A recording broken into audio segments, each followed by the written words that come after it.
The gavel struck with a force that seemed to echo beyond the walls of the chamber. The crowd fell silent, every rustle of paper, every cough, every whispered word vanishing under the weight of authority. Judge Howell leaned forward, her voice sharp, clipped, dismissive. She cut Jasmine Crockett off mid-sentence, her tone less about the law and more about control. "Enough," Howell declared, her words slicing through the room. "You've made your point. Sit down." A ripple moved through the chamber. Some smirked, certain the exchange was finished. Others leaned forward, sensing something more. The camera, if there had been one, would have found Jasmine's face, calm, unflinching. Not the look of a woman defeated, but of one calculating her next move. In that pause, in that stillness, the silence became heavier than the gavel's strike.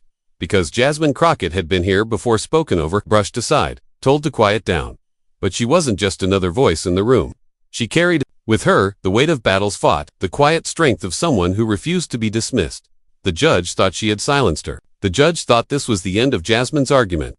But what came out of Jasmine Crockett's mouth in the next breath didn't just reclaim the floor, it shifted the entire atmosphere. The chamber wasn't ready for what was about to unfold. The reporters weren't ready. Even Judge Howell herself wasn't ready. Because Jasmine's words would not only break through the arrogance at the bench, they would ignite something far larger than the room itself. This wasn't just a debate, it was a defining moment.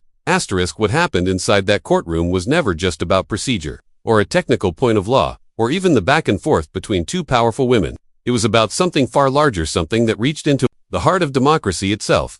When Judge Howell snapped her command, when she tried to reduce Jasmine Crockett to silence, it wasn't only a clash of personalities, it was the story of who gets heard in America, and who is told to sit down.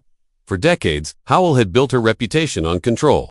Colleagues described her as firm, uncompromising, even unshakable. She relished the gavel's authority, relished the way her words could freeze a room. Most who faced her chose compliance over confrontation. They folded, bowed their heads, and let her words stand as final. That was how she maintained her power, through the presumption that no one dared push back. But Jasmine Crockett was not most. She was the fire in the room, tempered by intellect and sharpened by years of experience. Her voice carried not just her own arguments, but the weight of every woman who had ever been interrupted. Every immigrant child told to keep quiet. Every citizen who had been made to feel invisible. Crockett's presence was more than personal ambition. She embodied a rising demand that truth, dignity, and representation must stand, even when challenged by authority. And so, this was never just one exchange in one chamber. It was the kind of moment that reverberates, the kind of moment that spreads across news networks and into households where families gather around screens. Viewers didn't just see a lawyer and a judge. They saw the tension between arrogance and dignity, between silencing and being heard. The stakes rose because every person watching could feel themselves in the struggle. This wasn't just about one courtroom. The whole country was watching. Every pause, every flicker of expression carried weight. Was Howell untouchable? Or could someone finally stand and prove that authority without fairness is hollow? Could one woman's voice cut through the tradition of silence imposed on those who dared to challenge power? The air inside the chamber thickened as Howell expected compliance, expected Crockett to fold like so many before her. But Jasmine was still. She was listening, measuring, preparing. The fire hadn't dimmed, it was waiting. And then came the moment of decision. The move Jasmine was about to make would flip the script completely. It would transform the courtroom from Howell's stage of control into Crockett's arena of brilliance. It would remind the country that arrogance may demand silence, but truth always finds its way to be heard. For years, Judge Howell had ruled her courtroom with an iron grip. The sound of her gavel was more than a signal to restore order, it was a warning. Those who entered her domain knew immediately who was in charge. Lawyers whispered about her reputation in the hallways long before they ever stood before her. Bench commanding, intimidating, unflinching. These were the words most often used. She was not a judge to be tested, and she seemed to take satisfaction in making sure everyone knew it. Howell's authority was built on fear as much as respect. She cut lawyers off mid-argument, dismissed motions with a wave of her hand, and wielded her sharp tongue as though it were another tool of law. Some admired her decisiveness, but others quietly questioned whether that decisiveness masked arrogance, whether it was less about justice and more about dominance. Over time, the line between the two blurred. Her history of rulings only added to the mythology surrounding her. Colleagues would recount how she had shut down attorneys who dared to press too hard, how she had humiliated those who tried to challenge her logic. She carried herself like someone untouchable, someone who believed her authority was absolute, and in a way, it was. Few had ever stood their ground against her long enough to expose the cracks beneath her. Certainty, that was the secret to her power. The belief that resistance was futile. The majority bowed their heads, accepted her rebukes, and walked away quietly, and Howell thrived on that compliance. To her, it wasn't just about maintaining order, it was about reinforcing her control. Each interruption, each dismissal, each silencing built her image as a figure who could not be questioned. Yet arrogance carries its own weakness. Behind the veneer of control was a blind spot. Howell assumed the patterns of the past would always repeat. She assumed that anyone who entered her courtroom would follow the same script speak until she cut them off, then fold under the pressure of her authority. In her mind, power was permanent, and silence from others was guaranteed. But arrogance leaves little room for humility and little recognition of when the tides begin to turn. The world outside her courtroom was changing. Voices that had once been ignored were now amplified. Women who had once been told to stay quiet were refusing to sit down. Communities that had been dismissed were demanding to be heard. Howell, however, seemed frozen in a role she had played for decades, the untouchable authority figure. Inside the chamber, that role still carried weight. Her gavel still commanded silence. Her voice still intimidated. But those who watched closely could see it. The cracks were beginning to show. When confronted not with fear, but with truth, calm, steady, undeniable truth, her dominance faltered. It wasn't immediate, and it wasn't obvious to everyone at first. But power built on arrogance always has limits, and Howell's were about to be tested in a way she had never experienced. For years, nobody had dared stand their ground, until Jasmine Crockett. Jasmine Crockett's story did not begin in the polished halls of power, or under the shining lights of cameras. It began in places where voices often went unheard, where justice was not guaranteed, and where standing up for what was right came with consequences. She grew up understanding the weight of silence, not because she chose it, but because it was forced upon so many around her. That experience would shape her life and, eventually, prepare her for the very moment when a judge's gavel would try to silence her. From her earliest years, Jasmine carried a keen awareness of inequality. She saw how doors opened for some with ease, while others were left knocking outside, waiting, hoping, sometimes giving up entirely. That awareness wasn't just an observation, it was personal. She knew what it meant to be overlooked, to have her words dismissed before they were even spoken. But instead of letting that silence consume her, she turned it into fuel. When she pursued the law, it wasn't for prestige or wealth. It was because she wanted to fight for those who couldn't fight for themselves. In classrooms filled with doubt, she refused to shrink. In debates where her perspective was brushed aside, she spoke louder, sharper, more precise. Each challenge, each attempt to push her back, only strengthened her resolve. Law wasn't just a career path for Jasmine, it was a calling. Her early career reflected that calling, while others chased lucrative firm positions. Jasmine found herself in courtrooms defending those who had no one else on their side. She represented people without influence, people whose names would never make headlines, people who had been told their cases were unwinnable. She listened to them when nobody else would. She fought for them when the system expected surrender. And more often than not, she found ways to win, not because the odds were in her favor, but because she refused to abandon those who trusted her voice. Those years forged a reputation. Jasmine wasn't just smart, she was relentless. Her preparation was meticulous, her arguments sharp, her presence commanding without arrogance. Judges, colleagues, and even opponents learned quickly that she was never someone to underestimate. Yet what made her unique wasn't only her intellect, it was her moral compass. Every late night spent poring over case files, every early morning, preparing witnesses, every sacrifice of personal time was grounded in a simple belief: the law should serve the people, not silence them. And still, Jasmine knew that intellect and preparation were only part of the battle. The other part was resilience. She had faced dismissive glances, mocking comments, even outright hostility in the courtroom.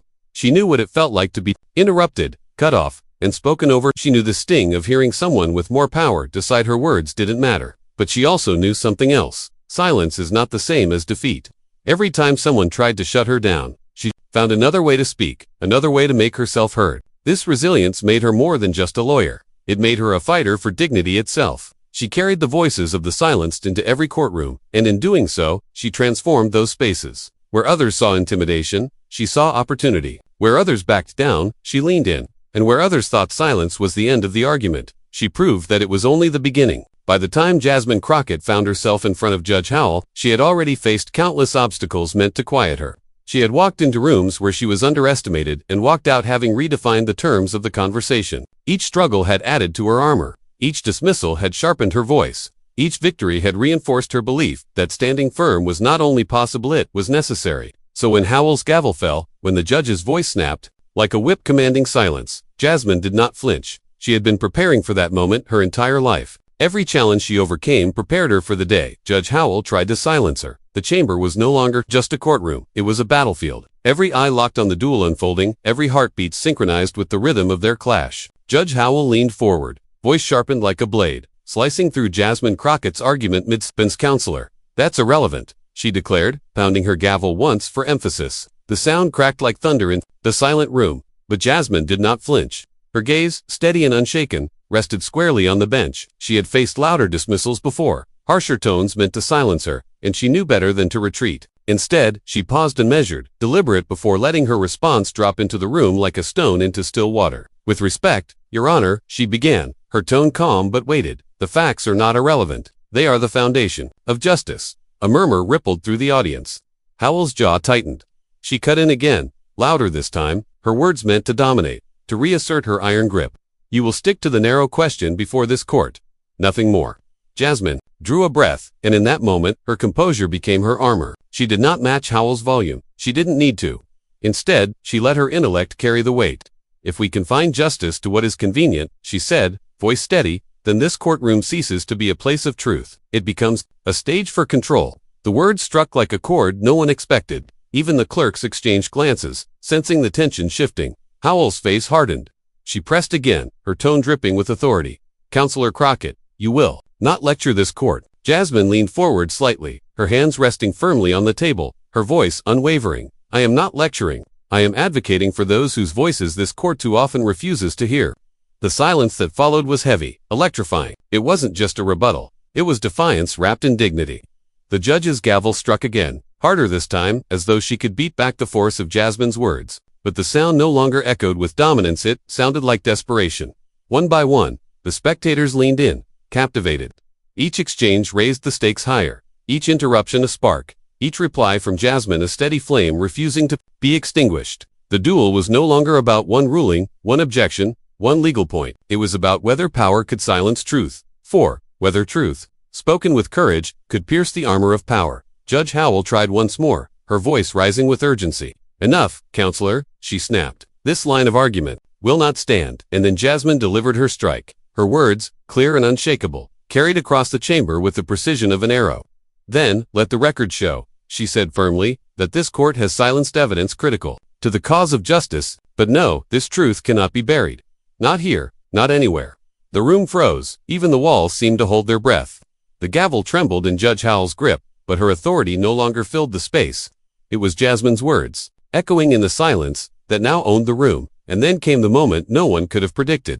The silence before Jasmine spoke was almost unbearable. Every ear strained, every breath in the room seemed to hold itself hostage.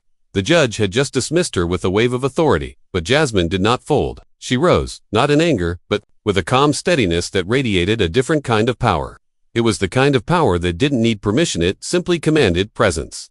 When Jasmine opened her mouth, the first words were measured, deliberate. "Your Honor," she began, her tone respectful but edged with precision. "With all due respect, dismissing my point does not erase the truth behind it." A ripple cut through the chamber. Gasps whispered from the gallery. Reporters hunched over their notepads, pens suddenly frantic against the paper. Cameras, though, barred, were imagined in every glance, because this was the kind of moment that people knew would travel far beyond four walls. Judge Howell stiffened. "Counselor Crockett, you will not grandstand in my courtroom," she snapped, voice dripping with authority, trying to suffocate Jasmine's words before they grew. But Jasmine didn't flinch. She leaned into the challenge. "Grandstanding," she repeated softly, as if tasting the word, weighing it against the gravity of what was at stake. "No, Your Honor, I'm not grandstanding. I'm doing what the law requires, what democracy requires. I'm making sure that no one here forgets what justice actually looks like." The tension sharpened, a string pulled so tight it was ready to snap. Howell's face hardened, but Jasmine pressed on, her words flowing like a tide, too strong to be turned back.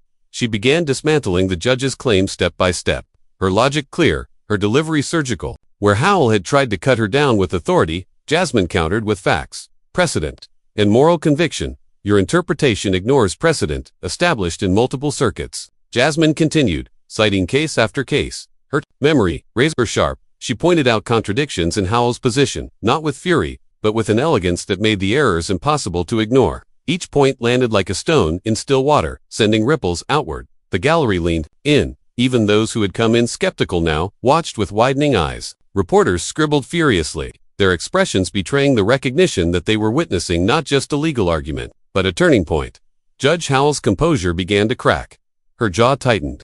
Her gavel, once slammed with confidence, now hovered hesitant. Every attempt to interrupt Jasmine only amplified the contrast and authority, clinging to control versus a truth too sharp to be silenced. Then came the moment. Jasmine paused, just long enough for silence to reclaim the room. She looked directly at Judge Howell, her voice lowering into a clarity that cut deeper than volume ever could. "Your Honor," she said, her eyes unwavering. "When the law is used to silence the very voices it was designed to protect, that is not justice. That is oppression dressed in robes." The words detonated in the chamber. Gasps broke loose. Whispers erupted. A reporter dropped a pen, the clatter ringing louder than it should have in the charged quiet.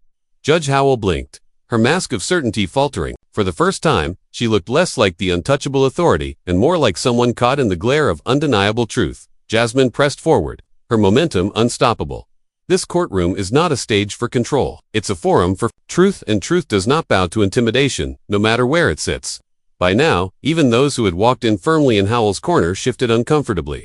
Some nodded subtly, others simply stared, wide-eyed, unable to deny the force of Jasmine's words. And then the mic dropped, respectfully. "Your Honor," Jasmine said, her voice like steel, wrapped in velvet. "You can dismiss me, but you cannot dismiss the Constitution. And it's not me you're fighting, it's the very foundation of the justice you swore to uphold." The chamber froze.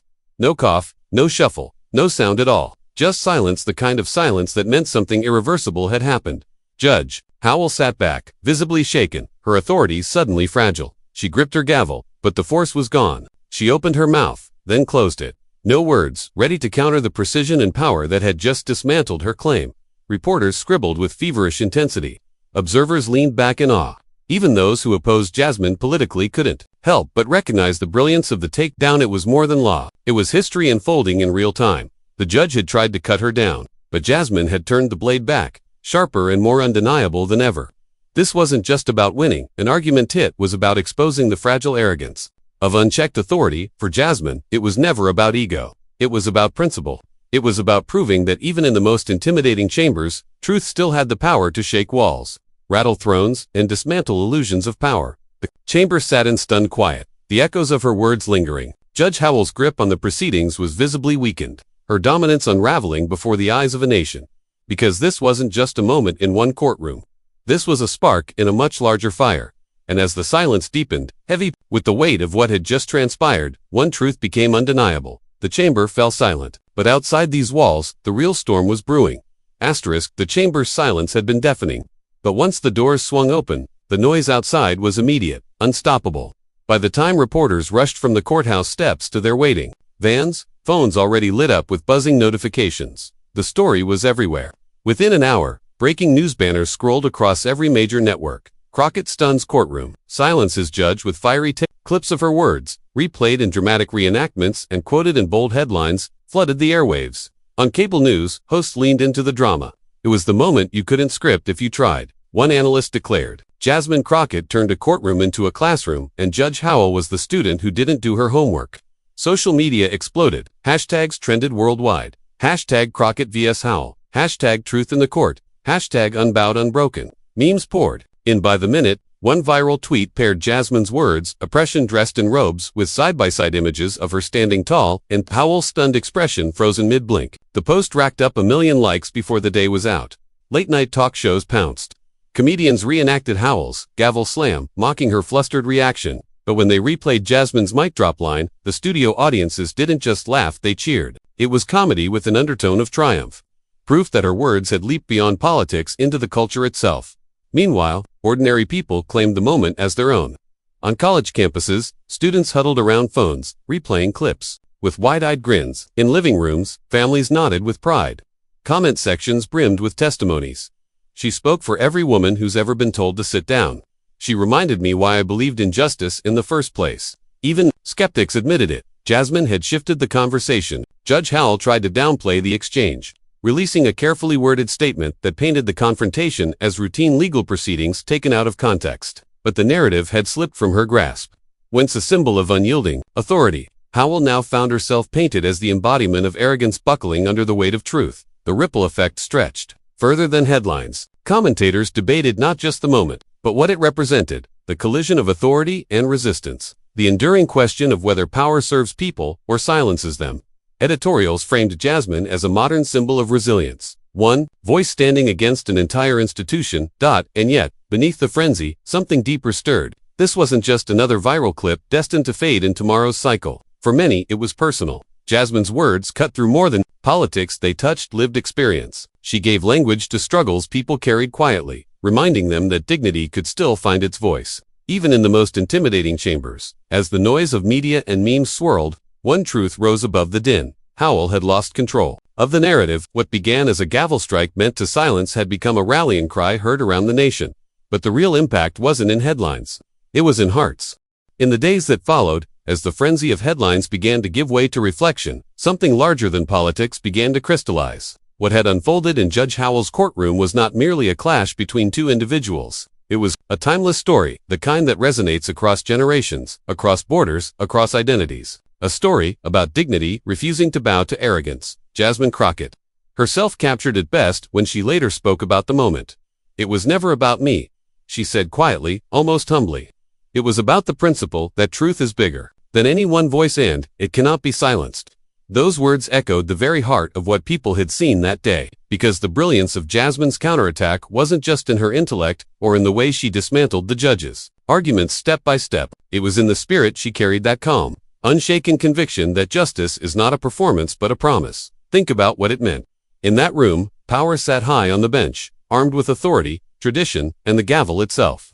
And yet, it was the lone figure of Jasmine, standing unbowed, who commanded the moment. Her courage revealed something universal. That arrogance, no matter how loud, no matter how intimidating, always cracks in the presence of truth. For women who have been told their voices are too much, for immigrants who have been brushed aside, for anyone who has felt invisible in spaces of power, Jasmine's stand was not abstract. It was personal. It was proof that dignity does not ask for permission. It simply shines. And the beauty of it is this: Jasmine didn't need theatrics, anger, or grand gestures. Her power was in her restraint, in her clarity, in her willingness to hold the line when silence would have been easier. She showed that courage doesn't always roar, it often speaks with steady conviction, cutting sharper than any gavel ever could. This is why the moment spread far beyond the courtroom.